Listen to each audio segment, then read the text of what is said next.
The Genshin Impact 5.6 beta is finally here, and the leaks are absolutely wild. We're talking full details on Escoffier and Epha's kits, their weapons, and the biggest Mondstadt story update yet, finally bringing Durin into the spotlight.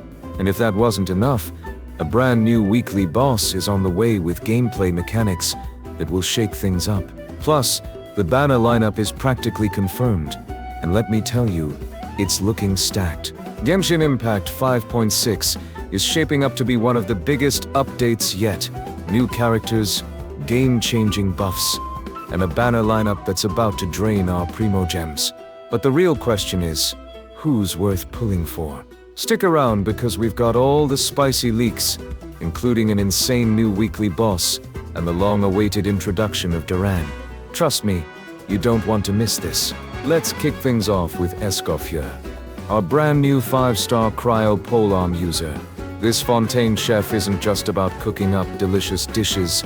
Her kit is packed with insane buffs, including a food mechanic that actually works in the spiral abyss. That's right, unlike normal food buffs that get disabled, her signature dish grants a 372 ATK boost and a 24% critical damage increase, making her a must-have support for hydro and cryo DPS units. But of course, there's a catch. Her ability comes with a 7-day cooldown after a certain number of uses. Some might call it balanced, others might call it a scam. What do you think? Let me know in the comments. Now if you thought that was all, buckle up, because her second passive is where things get crazy. Depending on how many hydro or cryo characters you have, she shreds enemy resistances by up to 55%. That's game-changing for characters like Farina and Nouvellette.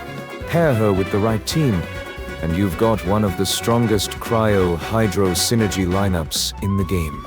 Moving on to Epha, and well, let's just say he's not getting the same level of hype. He's a 4-star character, and according to the leaks, he's looking pretty underwhelming. His kit isn't great for exploration, and while he could be fun for casual play, he doesn't bring anything revolutionary to the table. Unless Hoyoverse decides to buff him before release, he might just end up as another forgettable 4-star.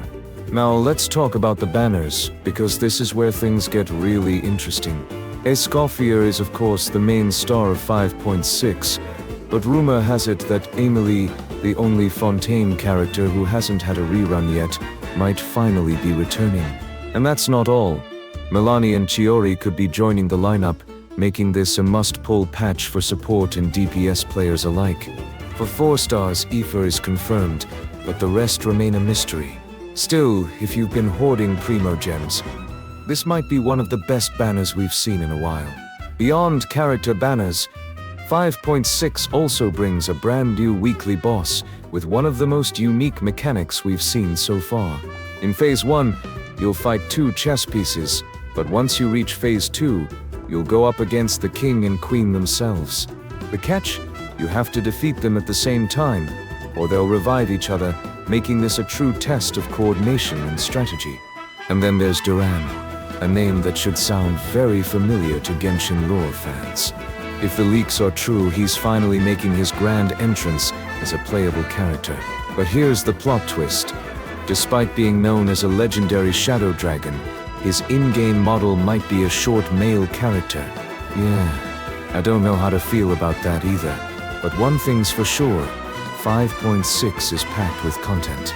And hey, if you haven't already, make sure to like, subscribe, and turn on notifications so you don't miss out on future leaks, guides, and giveaways.